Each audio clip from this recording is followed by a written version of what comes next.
Hi guys, आप देख रहे हैं आपका अपना YouTube channel nursing academy. Nursing academy presents मॉस्पी NCLEX RN series 20 edition medical surgical nursing circulatory system question number 41 to 50। मेरे साथियों, पढ़ते रहिए, मुस्कुराते रहिए। नर्सिंग एकेडमी यूट्यूब चैनल पे मॉस्पी एनक्लेक्स सीरीज की वीडियो देखते रहिए और सब्सक्राइब करते रहिए। पुरानी वीडियो देखने के लिए नर्सिंग एकेडमी यूट्यूब चैनल पे जाके आप सर्च कर सकते हैं। सब्सक्राइब कीजिए ताकि नेक्स्ट वीडियो का नोटिफिकेशन आपको अपने यूट्यूब चैनल पे सबसे पहले मिल सके। Let's now start question number 41। Which topic should the nurse determine is most appropriate when presenting health related instructions to client from an African American community. एक African American community के patient को health related instruction देना है तो nurse most appropriate कौन सा topic determine करेगी? Option 1 osteoporosis, option 2 hypertension, option 3 uterine cancer, option 4 thyroid disorders. Guess correct answer. Correct answer is option number 2 hypertension. Hypertension क्यों? Rational देखिएगा, क्योंकि मोस्ट अफ्रीकन अमेरिकन कम्युनिटी में मैक्सिमम 90% के लगभग hypertension के पेशेंट्स मिलते हैं। Then the nurse should instruct या give the health education related to hypertension. Rational देखिएगा, ध्यान दीजिएगा, hypertension is 78% more prevalent in African American than among Caucasian Americans. 30% of African American have hypertension. इसलिए African American community का जो patient है उसको instruction किसके बारे में देगी? हाइपरटेंशन के बारे में। क्या डाइट लेना है, कैसे मेंटेन करना है, कैसे मेडिकेशन लेना है। African American have opportunity to 50% less risk of osteoporosis than Caucasian American. Caucasian American women are 30% more likely to be diagnosed with uterine cancer than African American. मतलब मीन्स कॉकेशियन अमेरिकन में uterine cancer की संभावना African American woman से ज्यादा पाई जाती है। Statistics indicate that African American are less likely to develop thyroid disorder than Caucasian American. Hypertension only African American में ज्यादा पाया जाता है अकॉर्डिंग टू कॉकेशियन अमेरिकन के तुलना में। इसलिए अफ्रीकन अमेरिकन को फर्स्ट प्रायोरिटी के बेस पे हाइपरटेंशन के बारे में इंस्ट्रक्शन देगी। That is most appropriate. Question number 42। Amlodipine is prescribed for a client with hypertension. एक हाइपरटेंशन का पेशेंट है, उसको एम्लोडिपिन प्रिस्क्राइब किया है। Which response to the medication should the nurse instruct the client to report to the health care provider. इस medication के बारे में कौन क्लाइंट का कौन सा रेस्पॉन्स है जो जिसके बारे में नर्स हेल्थ केयर प्रोवाइडर को इन्फॉर्म करेगी? ऑप्शन 1 ब्लड विजन, यदि ब्लड विजन हो रहा है तो हेल्थ केयर प्रोवाइडर को इन्फॉर्म करना है। Option 2 dizziness on rising, dizziness हो रहा है तो इन्फॉर्म करना है। एक्सेसिव यूरिनेशन हो रहा है तो इन्फॉर्म करना है। Option 4 difficulty breathing. Amlodipine medication hypertension के लिए प्रिस्क्राइब किया है, क्लाइंट का कौन सा रेस्पॉन्स वो देगा कि मुझे ये प्रॉब्लम है, तब हेल्थ केयर प्रोवाइडर को रेस्पॉन्स करना है कि नर्स उस पेशेंट को क्या इंस्ट्रक्ट करेगी कि आपको इनमें से कौन सा दिक्कत है, तब आप हेल्थ केयर प्रोवाइडर को इन्फॉर्म करोगे। ब्लड विजन है तब इन्फॉर्म करना है। ऑप्शन 2 डिजीनेस ऑन राइजिंग है तब इन्फॉर्म करना है। एक्सेसिव यूरिनेशन है तब इन्फॉर्म करना है, या डिफिकल्टी इन ब्रीथिंग है तब इन्फॉर्म करना है। Guess correct answer. Correct answer is option 4 difficulty breathing.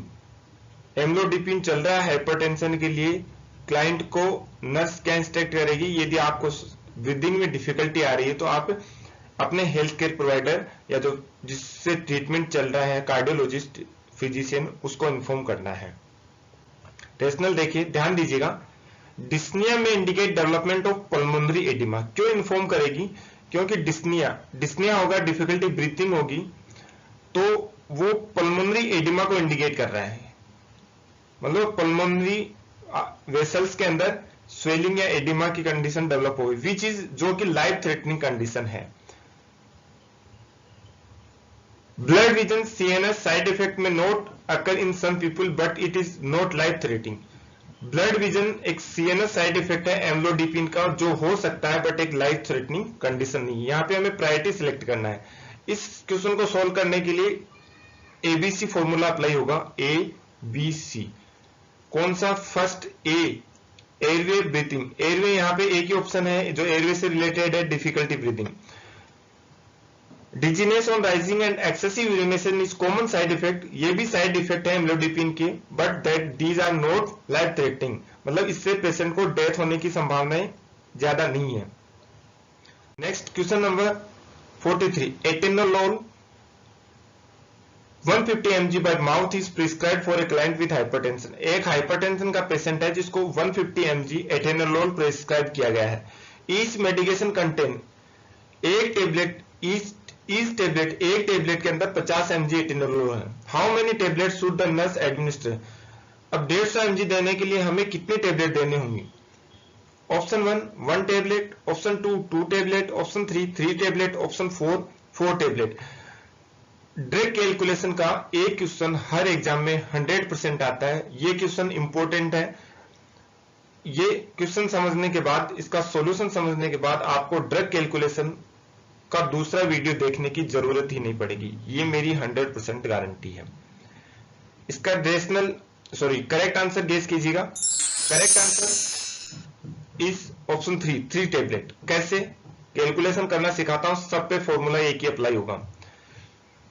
कितनी टेबलेट देनी है, कितनी होनी, कितनी एमजी देनी है, ध्यान दे लेना, ध्यान दीजिएगा। 3 टेबलेट कैसे आ रही है, फॉर्मूला देखिएगा। ये फॉर्मूला सबसे अच्छा लगा मुझे, आपको अच्छा लगे तो आप ये फॉलो करिएगा। और भी फॉर्मूले हैं वो फॉलो कर सकते हैं। फॉर्मूला क्या है? D/H × V। D क्या है? डिजायर्ड डोज, E है, H है हैव और available dose, into volume. Volume का मतलब है कि एक टेबलेट में कितना है। D for Dzire, D/H × V। क्या याद रखना है? D/H × V। D डिजायर या फिर कितना देना है। हैव हमारे पास कितना है।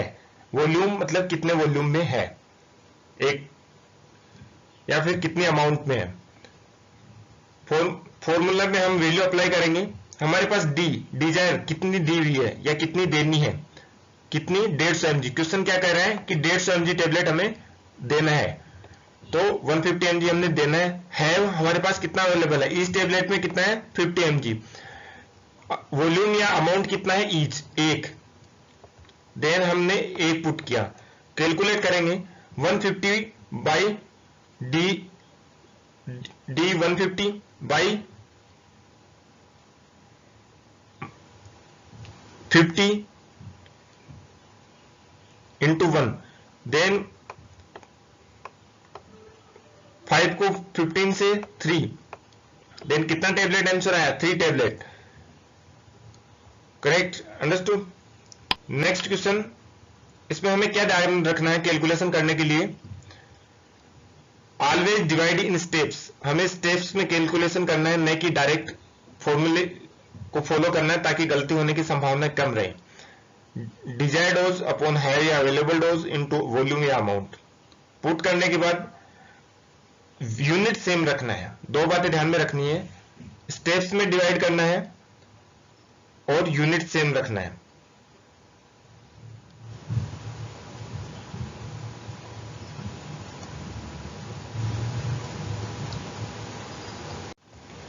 यहां पे ये करेक्ट कर लेना, D/H × V है, D/H × V। Next question number 44, what should the nurse identify as the primary cause of pain experience by client with coronary occlusion. Nurse coronary occlusion के पेशेंट में प्राइमरी कॉज कौन सा identify करेगी nurse जो कि pen का कारण है? प्राइमरी कोज क्या होगा? फर्स्ट, आर्ट्रियल स्पाज्म के कारण है। Option 2, heart muscle ischaemia. Option 3, blocking of the coronary veins. Option 4, irritation of nerve ending in the cardiac plexus. Cardiac plexus, plexus का मतलब होता है गुच्छा, कार्डियक वेसल्स या कार्डियक नर्व का गुच्छा, जिसे हम प्लेक्सस, एनाटॉमी की भाषा में प्लेक्सस बोलते हैं। स्पाज्म का मतलब होता है एंठन या अकड़न। इस्चीमिया का मतलब होता है inadequate blood supply to organ या body part, that is called as ischemia या ischemia. Yes, correct answer, correct answer is option 2, heart muscles ischemia. Coronary occlusion का प्राइमरी कोज क्या है? Heart muscles ischemia. जो हार्ट मसल्स के अंदर क्या होता है, हार्ट मसल्स के अंदर ब्लड सप्लाई रुकने के कारण ऑक्सीजन प्रॉपर मात्रा में नहीं पहुंच पाती है, जिसके कारण लैक्टिक एसिड प्रोड्यूस होता है, और लैक्टिक एसिड प्रोड्यूस होने के कारण उस मसल्स में हमें पेन फील होता है। Then that is what is the primary cause of coronary occlusion is heart muscles ischemia. For example, जैसे हम कभी कभी एक्सरसाइज बहुत कर लेते हैं तो हमारे पैर या जो पैर की मसल्स उसमें पेन होने लग जाता है। उसका कारण भी क्या है? ऑक्सीजन डिप्रिवेशन या ऑक्सीजन की कमी के कारण लैक्टिक एसिड प्रोड्यूस होने लग जाता है। वो लैक्टिक एसिड जैसे जैसे डिजोल्व होना शुरू होता है वैसे ही पेन कम होता है, लैक्टिक एसिड ज्यादा बनता है, पेन बढ़ता जाता है। रेशनल देखिएगा, ischemia decrease blood supply of heart muscles या ऑर्गन या body part, that is called as ischemia. Ischemia causes tissue injury. Ischemia oxygen की कमी के कारण, ब्लड सप्लाई की कमी के कारण टिश्यू इंजरी होती है। And release of chemical such as bradykinin, उसके कारण केमिकल्स रिलीज होते हैं, for example bradykinin, that stimulate sensory nerve. Bradykinin क्या करता है? मसल्स के अंदर सेंसरी नर्व को स्टिमुलेट करता है, जो हमें सेंसेशन, सेंसरी नर्व वो नर्व जो कि हमें सेंसेशन का ज्ञान कराती है, और पेन प्रोड्यूस होता है। Arterial spasm resulting in tissue hypoxia and pain, it associated with angina pectoris. Arterial spasm के कारण भी टिश्यू के अंदर हाइपोक्सिया होता है, वो भी पेन प्रोड्यूस करता है, बट वो कि एंजाइना पेक्टोरियस की कंडीशन में देखने को मिलता है, न कि कोरोनरी अक्लूजन में। कोरोनरी अक्लूजन की कंडीशन का प्राइमरी कॉज क्या है? Heart muscle ischemia. Artery not vein are involved in pathology of myocardial infarction. MI के कंडीशन के अंदर आर्टरीज इन्वॉल्व होती हैं, वेन का कोई रोल नहीं होता। Tissue injury and pain occur in myocardium. Tissue injury और पेन हार्ट की कौन सी लेयर में देखने को मिलता है? मायोकार्डियम। मायो मीन्स मसल्स होता है, और कार्डियम से जहां पे वर्ड आया मतलब हार्ट से रिलेटेड बात कर रहा है। हार्ट की 3 लेयर है, पेरिकार्डियम, मायोकार्डियम और एंडोकार्डियम। तो टिश्यू इंजरी और पेन की कंडीशन कौन सी लेयर में होगा? मायोकार्डियम लेयर में होता है। Question number 45, what instruction about the use of nitroglycerin should the nurse provide to a client with angina. एक एंजाइना का क्लाइंट है, उसको नाइट्रोग्लिसरीन का यूज करना है, नर्स क्या इंस्ट्रक्शन प्रोवाइड करवाएगी? Angina is a localize pain, heart जो कि शोल्डर या हैंड में स्प्रेड होता है, that is angina, due to decrease of blood supply और ऑक्सीजन। रेशनल देखिएगा, क्या इंस्ट्रक्शन प्रोवाइड कराएगी? नाइट्रोग्लिसरीन का यूज कर रही है। ऑप्शन फर्स्ट क्या है? Identify when pain occur and place 2 tablet under the tongue. Pain को आइडेंटिफाई करेगी और 2 टेबलेट उसके टंग के अंदर रखेगी। Option 2, place 1 tablet under the tongue and swallow another when pain is intense. एक टेबलेट टंग के अंदर रखना है, टंग के नीचे रखना है और निगलना है वेन पेन यदि तेज हो रहा है, दूसरी को निगलना जब पेन तेज हो रहा है। Option 3, before physical activity place 1 tablet under the tongue. Physical activity से पहले 1 टेबलेट टंग के नीचे रखना है। Repeat the dose in 5 minute of if pain occur. यदि दर्द ठीक नहीं होता, पेन ठीक नहीं होता है, तो दूसरी टेबलेट को 5 मिनट बाद रिपीट करना है। Option 4, place 1 tablet under the tongue when pain occur and use an additional tablet after the attack to prevent recurrence। एक टेबलेट टंग के अंदर रखना है और दूसरा टेबलेट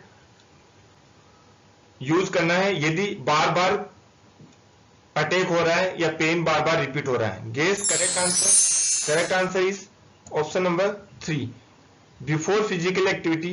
राइट आंसर क्या है? 3। Before physical activity 1 tablet under the tongue and repeat the dose in 5 minute of if pain occur. एक टेबलेट को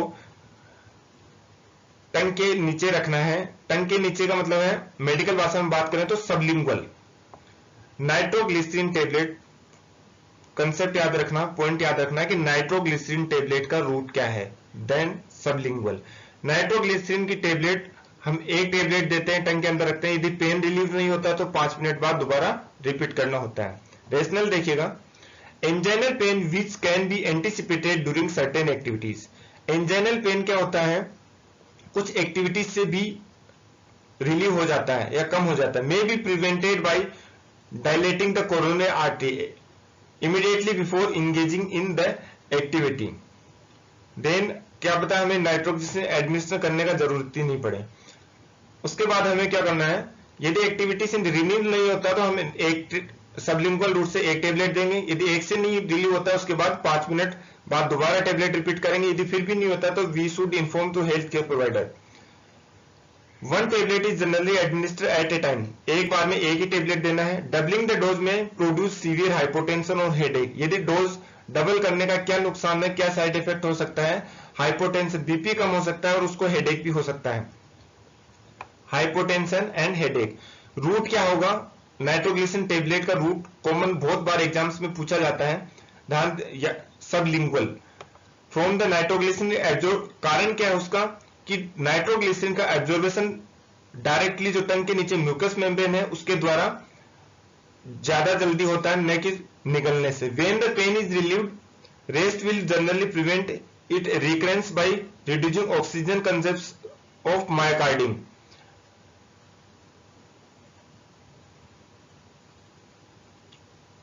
क्या होता है, जैसे हम रेस्ट के लिए एडवाइस करते हैं पेशेंट को, तो जो हार्ट की मायोकार्डियम लेयर होती है वो ऑक्सीजन का कंजप्शन या यूज या उसको रिक्वायरमेंट कम पड़ती है, जिससे पेन रिलीफ मिल सकता है due to the decrease oxygen requirement की कम आवश्यकता की कमी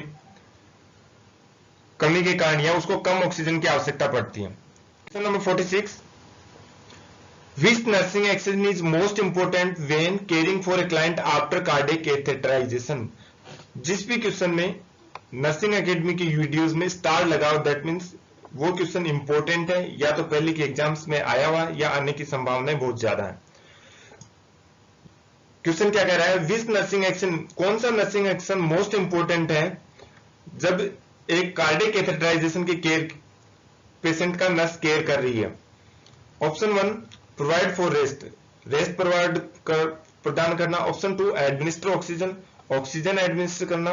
option 3 check a pulse distal to the insertion site, जहां पे कार्डियक कैथेटराइजेशन किया है उसके डिस्टल साइड पे पल्स चेक करना। Option 4 assess the electrocardiogram every 15 minute, हर 15 मिनट से ईसीजी लेना या उसका ईसीजी इलेक्ट्रोकार्डियोग्राम या ईसीजी असेस करना।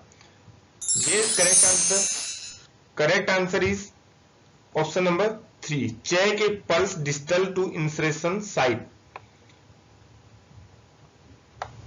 रेशनल ध्यान दीजिएगा, pulse should be assessed because the trauma at the insertion site may interfere with blood flow distal to the site. हमें जहां पे भी यदि कोई भी कैथेटराइजेशन होता है तो उसमें ब्लड फ्लो या ब्लड पेटेंसी चेक करने के लिए हम हमेशा डिस्टल पे चेक करते हैं, उसकी दूर वाली डिस्टल साइड पे चेक करते हैं। उसका ब्लड फ्लो कौन सी साइड पे? डिस्टल साइड पे चेक करते हैं। देयर इज आल्सो, कारण क्या है, जो कैथेटराइजेशन हुआ वहां पे ब्लीडिंग चांसेस हो सकते हैं। Then first we should check the pulse at a distal side. Rest is not a priority, यहां पे प्रायोरिटी क्या है? पल्स चेक करना distal to the insertion side, जिस साइड पे कार्डियक कैथेटराइजेशन किया है या कैथेटर डाला है।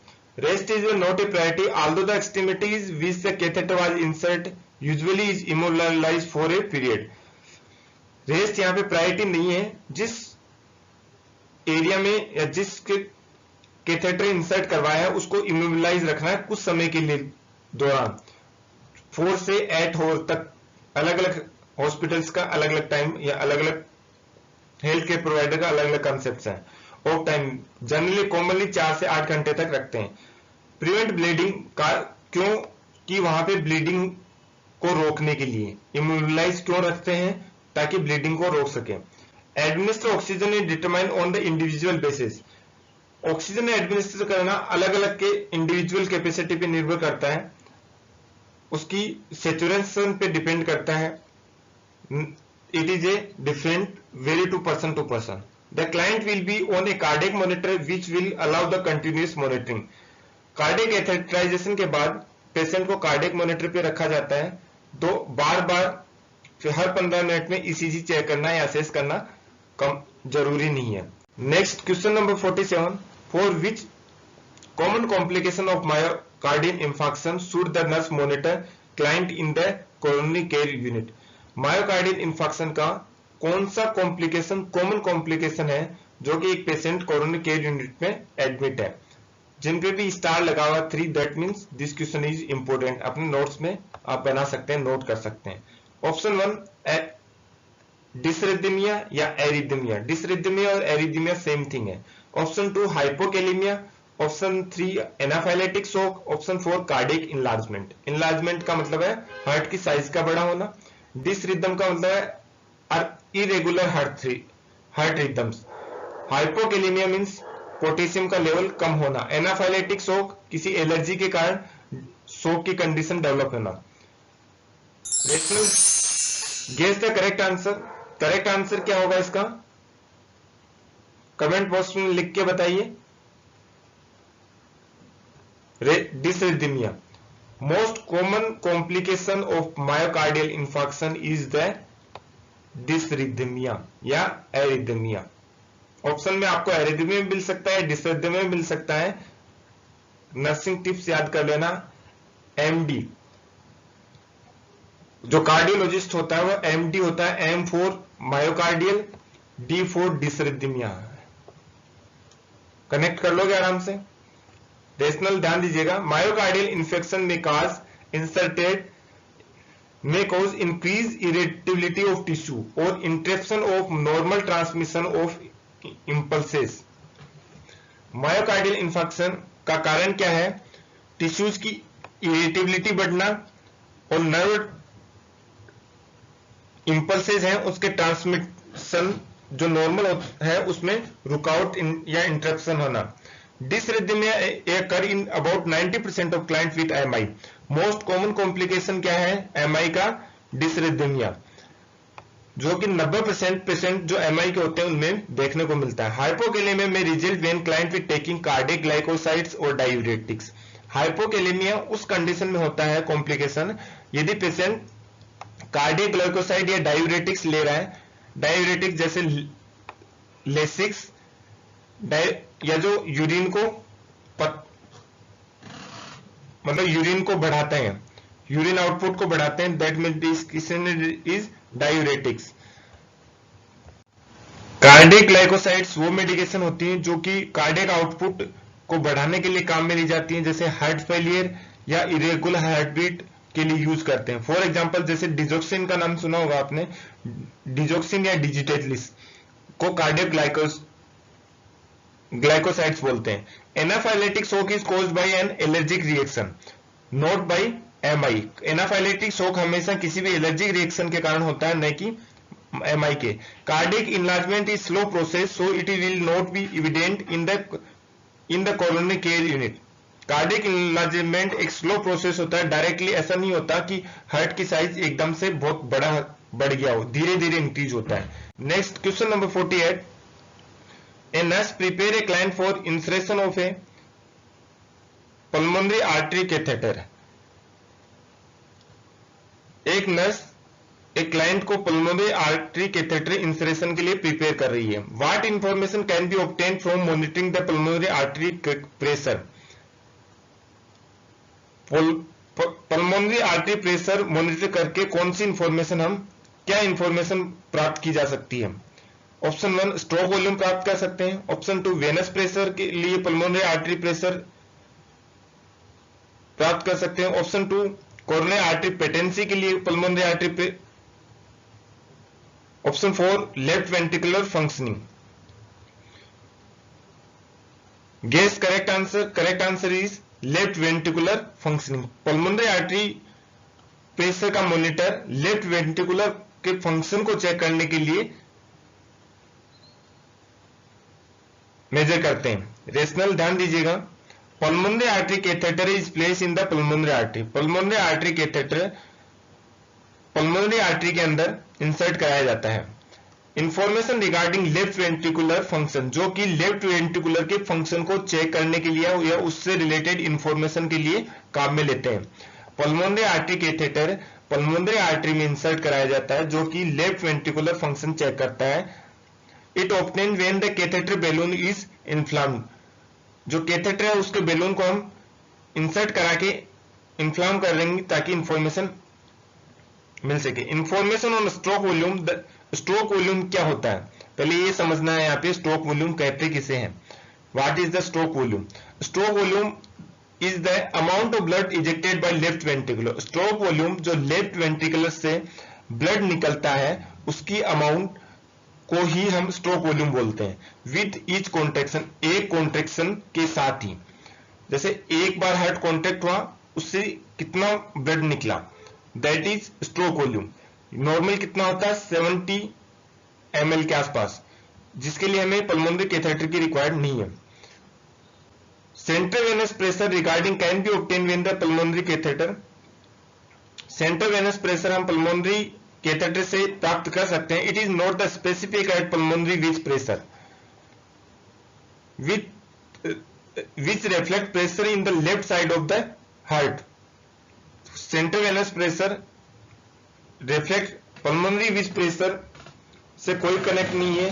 पल्मोनरी विच प्रेशर या pulmonary artery pressure left side का जो हार्ट है या लेफ्ट वेंट्रिकुलर है उसके प्रेशर को बताता है। Patency of coronary artery. Patency का मतलब होता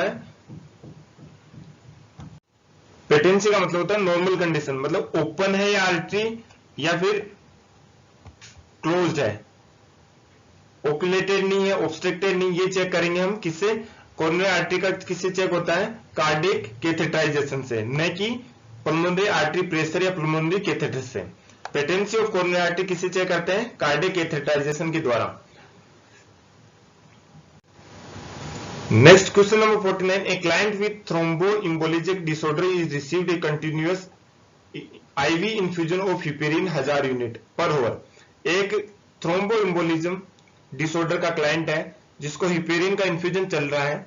ये हर 1 घंटे में कितना यूनिट देना है? 1000। There are 25 units of heparin 500 ml of 5% dextrose solution. तो हमारे पास अवेलेबिलिटी कितनी है? 25,000 यूनिट है। कितने ml में? 500 ml में, D5 में। How many ml per hour should the nurse set the rate of electric infusion control device. Nurse कितने ml पर आवर पे उस इन्फ्यूजन को सेट करेगी? ऑप्शन देखिएगा। Option 1 10 ml per hour, option 2 20 ml per hour, option 3 30 ml per hour, option 4 40 ml per hour. Guess correct answer. Correct answer is option 2 20 ml per hour. कितने पे set करेगी? 20 ml per our. कैसे आए 20 ml per our? फॉर्मूले से हम पहले explain कर चुका हूं, दोबारा बताता हूं आपको। एक क्वेश्चन हर एग्जाम में आपको पक्का मिलेगा। फॉर्मूला क्या है? D/H/V। डिजायर मतलब जो हमारे पास दिया हुआ है या हमें देना है। डिजायर का मतलब है देना है, कितना देना है। हैव जो कंपनी बनाती है या हमारे पास अवेलेबल है कितना वॉल्यूम। वॉल्यूम की वो डोज है या मेडिसिन कितने वॉल्यूम या कितने अमाउंट में अवेलेबल है।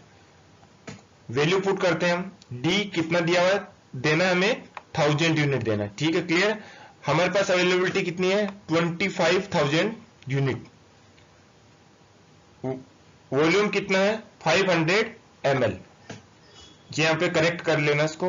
D/H/V 1000 बाई 25,000 इंटू 500 इसको हम क्या करेंगे, कैलकुलेट करेंगे। 3 से 3 कट किया हमने। 500 को डिवाइड करना है 25 से, तो कितना आया, इज इक्वल टू 20। हमें दो कंसेप्ट याद रखने हैं, स्टेप बाय स्टेप कैलकुलेट करना है, वैल्यू या यूनिट सेम रखना है, यहां पे यूनिट्स का कोई रोल नहीं है। Next question number 50, an older adult with cerebral atherosclerosis is admitted with arterial fibrillation and is started and continue heparin infusion। एक सेरिब्रल एथेरोस्क्लेरोसिस का पेशेंट है, एडमिट हुआ आर्टेरियल फिब्रिलेशन, मतलब उसके अंदर ईसीजी के अंदर हमें आर्टेरियल फिब्रिलेशन देखने को मिलता है, उसको कंटिन्यू हिपेरिन इन्फ्यूजन स्टार्ट किया गया है। What clinical find enable the nurse to conclude that the anticoagulant therapy is effective. कौन सी क्लिनिकल फाइंडिंग या कौन सा क्लिनिकल इंडिकेटर ये इंडिकेट कर रहा है कि जो हिपेरिन की इन्फ्यूजन की थेरेपी है वो इफेक्टिव है। ऑप्शन 1, रिडक्शन ऑफ कंफ्यूजन को कम करना, and APTT twice the value usual value, एक नॉर्मल वैल्यू से डबल है activated prothrombin time, and absence of ecchymotic areas. Option 3 क्या है, एकाइमोटिक एरियाज एब्सेंस है। Option 4 decrease viscosity of the blood. मतलब यहां पे हिपेरिन का फंक्शन क्या है या क्या काम कर रहा है जिससे हमें यह पता चल सके कि एंटीकोएगुलेंट थेरेपी, एंटीकोएगुलेशन के रूप में जो हमने हिपेरिन दिया है वो इफेक्टिव है। Guess correct answer. Correct answer is 2, option number 2 A, activated prothrombin time twice the usual value that the heparin infusion is effective। Rational देखिएगा, decrease anticoagulation effect is achieved when the activated partial prothromboplastin time is 1.5 to 2 times normal। यदि 1.5 से 2 गुना value ज्यादा है than normal से, then heparin therapy is effective.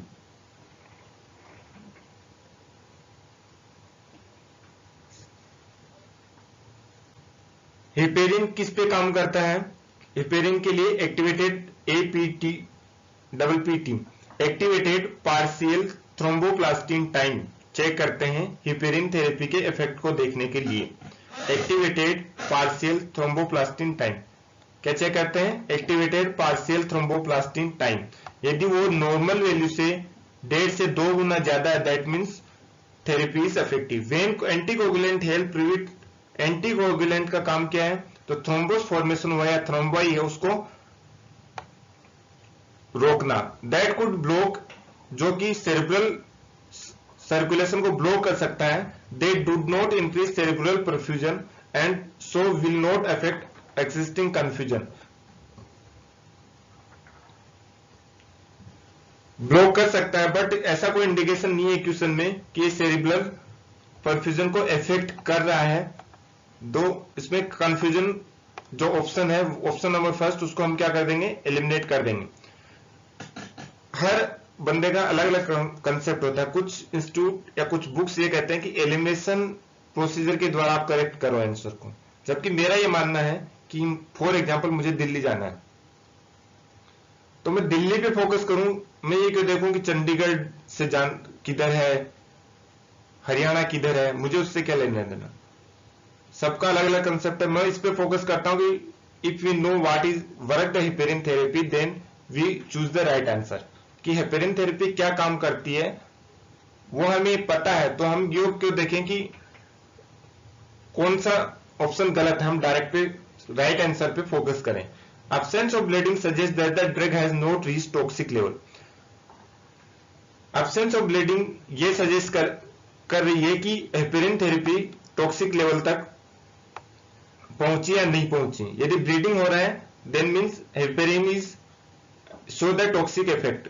Heparin medication does not affect the viscosity of blood. सबसे most important point इस question का है कि हेपेरिन थेरेपी पेशेंट की विस्कोसिटी ऑफ ब्लड पे कोई काम नहीं करती। हेपेरिन थेरेपी ब्लड को कभी थिन नहीं करती, बट फिर भी इसको ब्लड थिनर बोलते हैं। पॉइंट ध्यान दीजिएगा, हेपेरिन थेरेपी कभी भी ब्लड की विस्कोसिटी पे काम नहीं करती, कभी भी ब्लड को थिन नहीं करती, फिर भी heparin is called as blood thinner. Thank you for watching. मेरे प्यारे दोस्तों, ऐसे ही क्वेश्चन वीडियो देखने के लिए नर्सिंग एकेडमी यूट्यूब चैनल को सब्सक्राइब कीजिए, बेल आइकन को प्रेस कीजिए ताकि नेक्स्ट वीडियो का नोटिफिकेशन आपको अपने यूट्यूब अपने मोबाइल पे मिल सके। प्यारे साथियों, जीवन में सबसे बड़ी खुशी उस काम को करने में जिसे लोग कहते हैं कि तुम ये काम नहीं कर सकते, आप जरूर कर सकते हैं, आप जरूर एक दिन